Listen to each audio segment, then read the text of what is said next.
উপজেলার মহাদেবপুর গ্রাম, বিশ্বের সর্বশ্রেষ্ঠ মন্দির শিবধাম, যেটা চন্দ্রনাথ ধাম নামে প্রসিদ্ধ। গোটা পৃথিবীর শ্রেষ্ঠ ধাম বলছে কলিযুগে, বিশেষ কলিযুগে বসামি চন্দ্রশেখরে চন্দ্রশেখরম আরুহ্যম পুনর্জন্ম ন বিদ্যতে। সেখানে আমার শৈশব কেটেছেন। এই ধামে আসা অবধি পড়ালেখা সব কলেজ পর্যন্ত এখানে হয়েছে। তা ছোটবেলা থেকেই একাকী থাকতে আমার খুব ভালো লাগতো। আমি কারোর সাথে তেমন মিশতাম না। স্কুল জীবনও বা কলেজ জীবন যদিও খেলাধুলা করতাম, সবকিছুতে আমার অংশগ্রহণ ছিল। ছোটবেলা থেকেই যেন একটা ওইমুখী ভাব ছিল, দেবমুখী ভাব ছিল।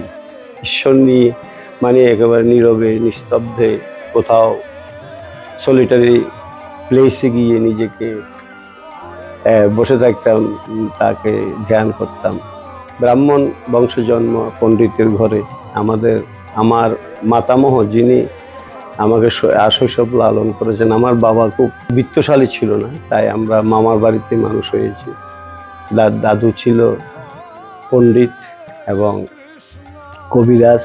এই 12 বছর থেকেই আমি তন্ত্রধারক হিসাবে কোনো দুর্গা পূজা, শ্যামা পূজা, বিভিন্ন পূজা পার্বণে অংশগ্রহণ করতে পারতাম। সংস্কৃতের উপর একটু আগ্রহ বেশি ছিল।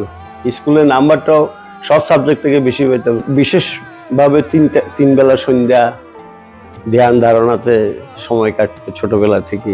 এবং পাণ্ডিত্যে 16 বছর, আমি যখন ম্যাট্রিক পাস করলাম, এই থেকে আমার পাণ্ডিত্য জীবন শুরু, কর্মজীবন শুরু। আমি প্রাইভেট টিউশনই করতাম, পরে চাকরি হলো ব্যাংকে। ওখানে 34 বছর চাকরি সমাপন করে তারপর আমার রিটায়ারমেন্ট হলো আজ থেকে আরো 12 বছর আগে। এই ধামে এসেছি আমি 10 বছরের মতো হবে আফটার রিটায়ারমেন্ট আমি ধামে এসেছি।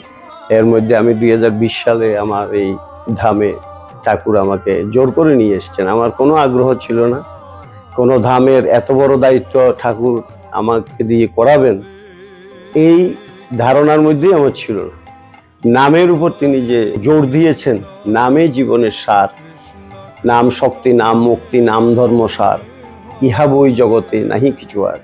এটা উনার বেদবাণীতে এই ছোট্টবেলায় আমাকে আলোড়িত করত।